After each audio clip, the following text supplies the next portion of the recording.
কাশ্মীরের পেহেলগাঁওয়ের নিরীহ ২৬ জন পর্যটককে হত্যার প্রায় ২ মাস হতে চলল, কিন্তু এখনও কাটেনি আতঙ্কের পরিবেশ।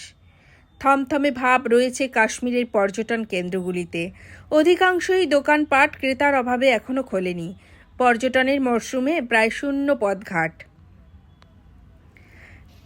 পেহেলগাঁওয়ের অভিশপ্ত বৈশানের এই মুহূর্তে জম্মু কাশ্মীর সরকার পর্যটকদের ভ্রমণের উপর নিষেধাজ্ঞা জারি করেছেন। তবু সোনমার্গ, গুলমার্গ, পেহেলগাঁও, সিন্ধুনদ ও কার্গিল ভ্রমণপ্রেমী মানুষের কাছে অন্যতম আকর্ষণের জায়গা।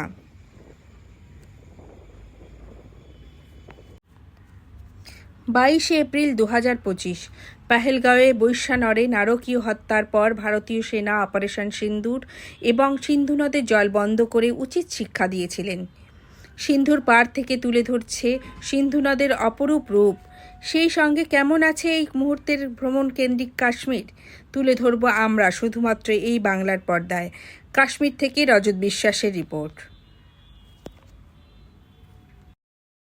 এই মুহূর্তে আমি সোনমার্গে আছি, যে সোনমার্গে জুন জুলাই মাসে প্রচণ্ড ভিড়, পর্যটকদের ভিড়ে মানুষ পা ফেলার জায়গা পায় না।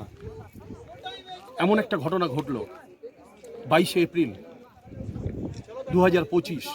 তারপর থেকে পর্যটকদের সংখ্যা ক্রমশ কমতে থাকছে। এখনও সেই স্বাভাবিক ছন্দে ফেরেনি কাশ্মীর।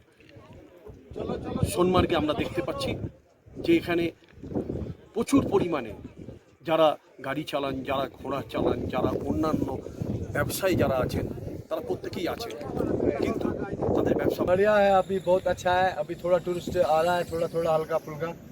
तो हम यही चाहते हैं कि टूरिस्ट आए, कश्मीर घूमे।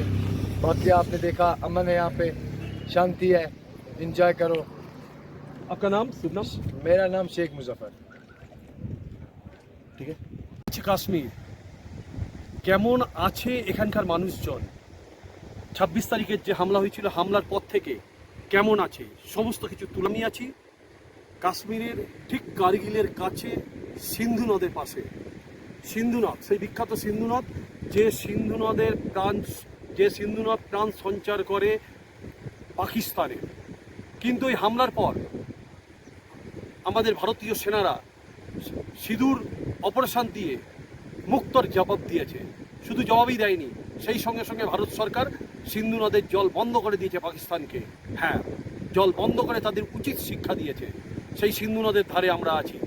যাচ্ছে কিভাবে এগিয়ে যাচ্ছে সিন্ধু নদ।